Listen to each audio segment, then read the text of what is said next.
20 de novembro, data em que se comemora o Dia da Consciência Negra. Além de uma homenagem a Zumbi dos Palmares e seus aliados na luta contra a escravidão no Brasil, o dia desperta para um momento de reflexão voltado a questões raciais, desigualdades e violências cometidas constantemente contra a população negra no país.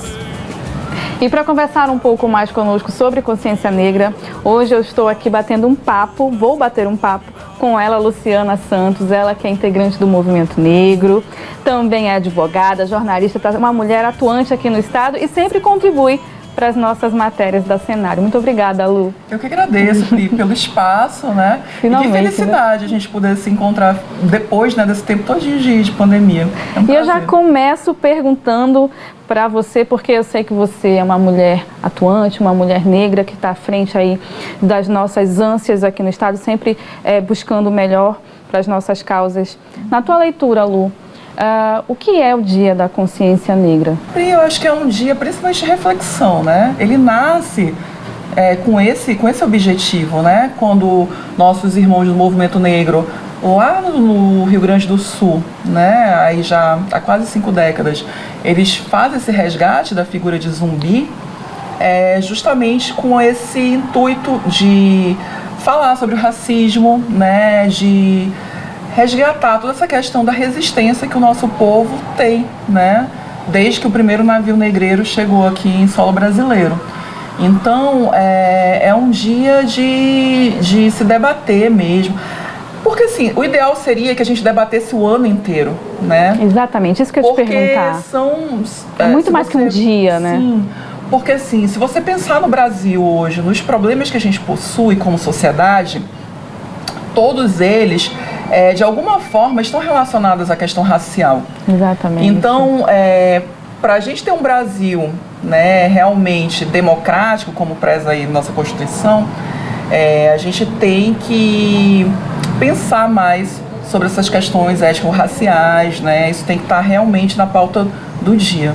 Como que você vê, Lu, a luta pela causa negra aqui no estado? A invisibilidade, né? Os espaços públicos. Sim. Como é que você vê essa questão? Pois é, o Amazonas, infelizmente, ele é um estado que a gente sente uma dificuldade de se reconhecer como negro, né? Existe uma grande população negra, mas que foi vítima dessa invisibilidade que você está falando. E a gente tem toda essa dificuldade em espaços de poder, né, em conseguir políticas públicas voltadas ao nosso povo, a conseguir a implementação daquelas que já existem. E aí eu te cito 2 que são nacionais, que é a Política Integral de Saúde da População Negra, que infelizmente ela não é aplicada como deveria ser, o próprio ensino de História e Cultura Afro-Brasileira, né, que é o tema da minha dissertação de mestrado. Então, assim, a gente tem muitas dificuldades, né? Você não vê negros ocupando locais de poder na política. Locais de poder. Na política, por exemplo, nós não temos parlamentares que se reconheçam como negros e que atuem na defesa das nossas pautas. Quando a gente vê algum raro projeto de lei nesse sentido, muitas vezes é questionado, e aí vem aquela história do somos todos iguais. Somos iguais. Que a gente sabe que não é bem assim. Na prática, na pele, a gente sente que não é bem assim. Diariamente. Então, assim, a gente ainda precisa avançar muito. Como é o título do livro da Angela Davis, né? A liberdade é uma luta constante. E é isso, a gente está sempre, né, diariamente aí tendo que vencer obstáculos que nos são impostos. Enquanto mulher negra, como é a vivência da mulher negra aqui no Amazonas? Você tem um grupo com as meninas, né? A Carol, isso. Quem mais? Carol, Laila e Raíza, que são advogadas negras também.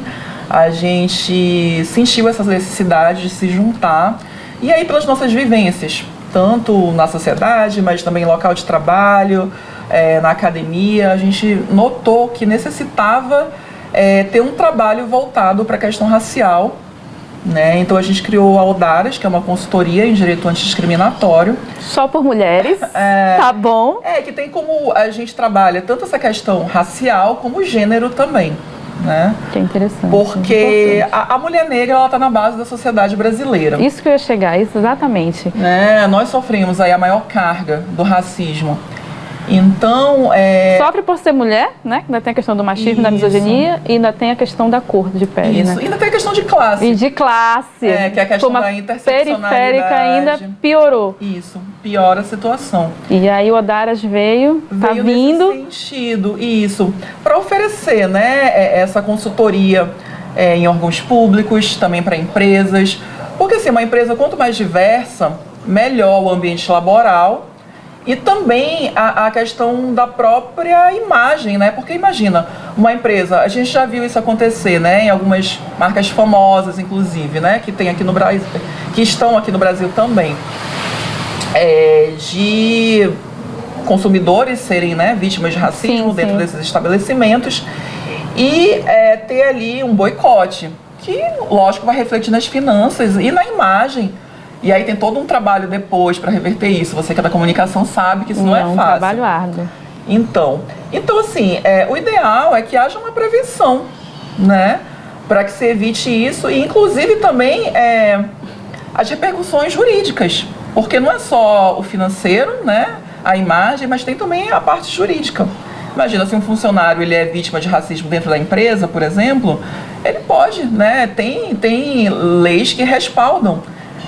Então, assim, eu acho que as empresas precisam trabalhar mais com isso e acaba tendo impacto social também, porque uma empresa que tem essa política voltada à diversidade, ela acaba contratando mais pessoas negras, que é outro problema que a gente tem também de acesso ao mercado de trabalho. Hoje, como que tu enxerga o negro hoje no Brasil ou aqui, vamos regionalizar aqui no Amazonas?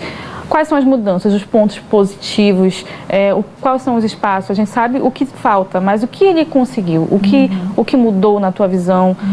No que ele se destacou? O que veio de fato para nós que é nosso? Olha, tem uma política afirmativa muito importante, que inclusive vai estar bem em pauta nos próximos meses, que é a questão de cotas, né? A lei de cotas, que vem... dos anos 2000, né? Ela tem início nos anos 2000, ela vem auxiliar nesse acesso da população negra ao ensino superior, também ao emprego público, né? Muitas pessoas negras ascenderam ao serviço público. Não foi o meu caso, porque ainda não existia na época que eu prestei concurso público, e também fiz o curso na universidade, mas a gente vê hoje as faculdades bem mais diversas, né, nesse sentido. Ainda bem. Tanto as particulares como as públicas. Né? E isso impactou positivamente. Porque eu, sinceramente, eu acredito nesse poder transformador da educação. Para o professor graduado em História pela Universidade Federal do Amazonas e vinculado aos grupos de pesquisa Migração e Africanidade Caribenha e Latino-Americana, Igor Nascimento, a história do povo negro e a escravidão no Amazonas é uma história um tanto quanto esquecida e silenciada. O professor destaca a importância da participação do negro na formação cultural da região. Primeiro, a lembrança incômoda de que aqueles que mais sofrem com uma sociedade desigual e hierarquizada, que é a estrutura da sociedade amazonense desde seu período de colonização, né, passando pelo Império ainda hoje, né, que essas pessoas que são atingidas por essa sociedade violenta, elas têm o bom e velho costume de sobreviver, o costume de lutar por melhores condições de vida, manter e preservar, né, traços da sua própria cultura, da sua própria trajetória, que estão aí, né, nos, enfim, diversos quilombos que a gente tem pelo Amazonas, pouco conhecidos, né? A gente tem aí o quilombo urbano da Praça 14, né, o quilombo urbano de São Benedito, que é o segundo quilombo urbano reconhecido no Brasil, né, que mostra também essa trajetória, quer dizer, essa capacidade de a revelia dos poderes dominantes, não é? Populações marginalizadas constroem as suas próprias cidades, seus próprios espaços de vida, de sociabilidade, né? Quer dizer, me parece aqui importante que essas populações de origem africana, né, preservaram, né? A gente pode ver traços disso no boi-bumbá, a gente pode ver traços disso na nossa culinária, na nossa cultura em geral, mas também nas figuras políticas que a gente tem, né? Eduardo Ribeiro, A gente tem o padre Daniel Pedro Marques de Oliveira, que é um personagem do século XIX, que eu sempre lembro, né, que teve uma importância política enorme na defesa dos direitos de mulheres libertas, não é? Lutando contra aqueles que queriam reescravizá-las. A arte também pode ser uma poderosa ferramenta no combate ao preconceito e valorização da identidade.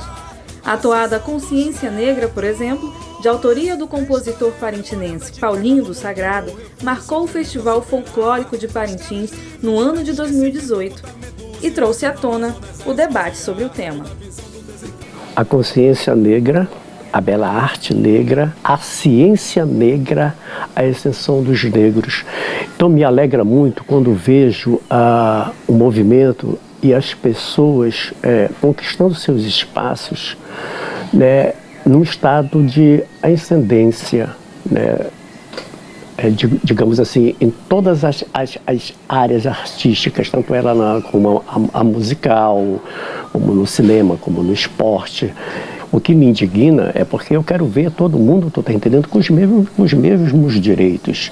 Eu quero ver o negro sempre em busca das suas conquistas, né, com os direitos iguais. Então, a consciência negra, a minha atuada, então, ela surge exatamente a partir dessa ideia, da minha indignação de não concordar, porque eu acho uma coisa assim muito ridícula, estapafúrdia, que não condiz com o meu conhecimento e nem com a minha espiritualidade enquanto ser humano.